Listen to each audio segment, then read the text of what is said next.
Luso Channel. Thème choisi pour cette vidéo. Les ressemblances entre la Bible et les récits sumériens. Le récit du déluge version biblique versus version sumérienne et babylonienne.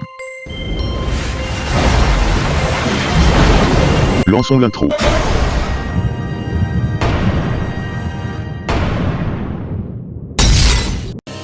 Regarde cette vidéo et accompagne-moi dans le monde énigmatique des phénomènes de l'étrange. Dans cette vidéo, je renouvelle le thème déjà évoqué par une autre de mes vidéos, les rapports entre les textes bibliques et les civilisations qui ont précédé leur rédaction dans l'Orient ancien. Les sources écrites actuellement connues de Mésopotamie nous permettent de confronter certains grands thèmes bibliques aux découvertes faites dans l'Orient ancien. Alors qu'auparavant, les récits bibliques de la création et du déluge étaient naturellement lus sans éléments de comparaison, la découverte de ces textes mésopotamiens nous permet une approche comparative. C'est au milieu des ruines de la bibliothèque du roi Assurbanipal, 668 à 627 avant Jésus-Christ, dans la ville antique de Ninive, que fut découvert un récit babylonien sur la création, aujourd'hui nommé Enuma Elish. Certains nommèrent Enuma Elish la Genèse babylonienne. Jusqu'à ces découvertes, la Genèse de la Bible était unique. À présent, nous avons un mythe sumérien et babylonien qui, inconnu jusqu'au milieu du XIXe siècle, se révélait similaire aux écritures de la Bible.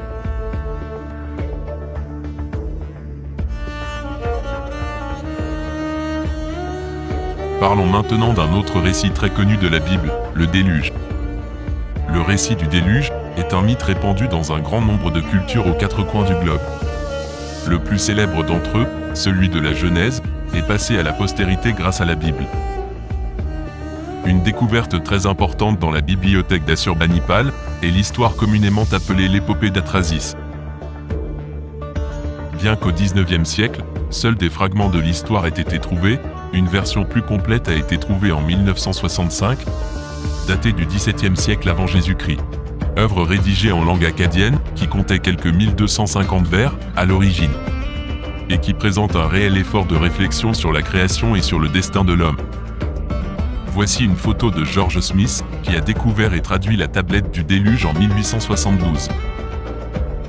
On peut mettre en avant le fait que Genèse 1 et Enuma Elish, Genèse 2:9 et Atrasis ont les mêmes similitudes. Ces deux textes ont en commun une façon ancienne de parler des origines. Atrasis est le nom de la figure ressemblant à Noé et cela signifie extrêmement sage. Attention, flash spécial. N'oublie pas de t'abonner à cette chaîne. N'oublie pas de t'abonner à cette chaîne. Merci à toi. Ci-après, un tableau qui montre les similarités des deux récits. La comparaison qui suit est de Daniel Harlow, qu'il a adapté d'un tableau de Bernard F. Bateau, avec quelques ajustements de Pete Hens. Atrasis, agriculture par irrigation.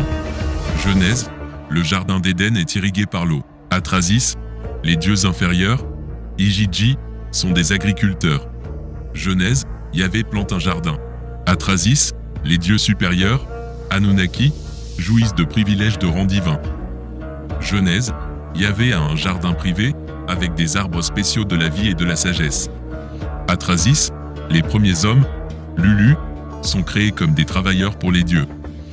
Modelés à partir de l'argile et du sang des dieux rebelles, et créés implicitement immortels, pas de mort naturelle.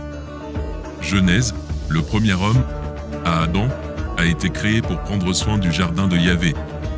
Modelé de l'argile et du souffle divin, potentiellement immortel, arbre de la vie. Atrasis, institution du mariage. Genèse, institution du mariage. Atrasis, Lulu se rebelle contre la souveraineté divine.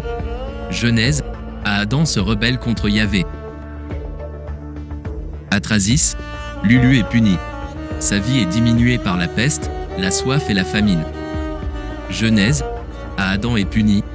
Sa vie diminue par l'exil du jardin d'Éden, travail rendu difficile, et n'a plus accès à l'arbre de la vie.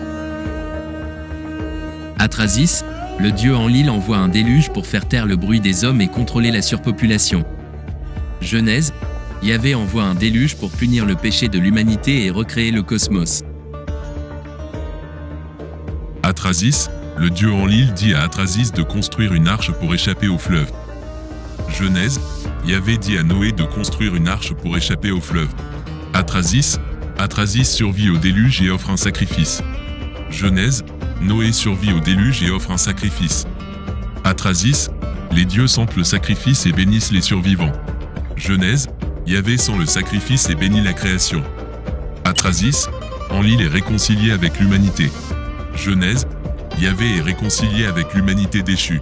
Atrasis, des limitations sont imposées sur les hommes, Lulu deviennent des hommes normaux. Genèse, des limitations sont imposées aux humains. Adam a une durée de vie au maximum de 120 ans.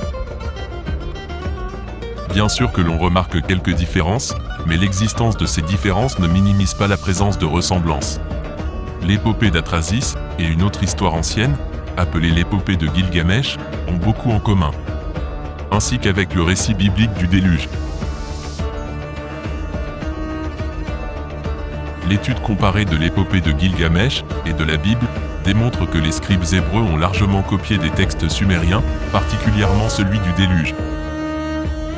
Ce texte, l'un des plus vieux de l'histoire de l'humanité, fut écrit en cunéiforme par un scribe du nom de Sin-le-Chi-Unini.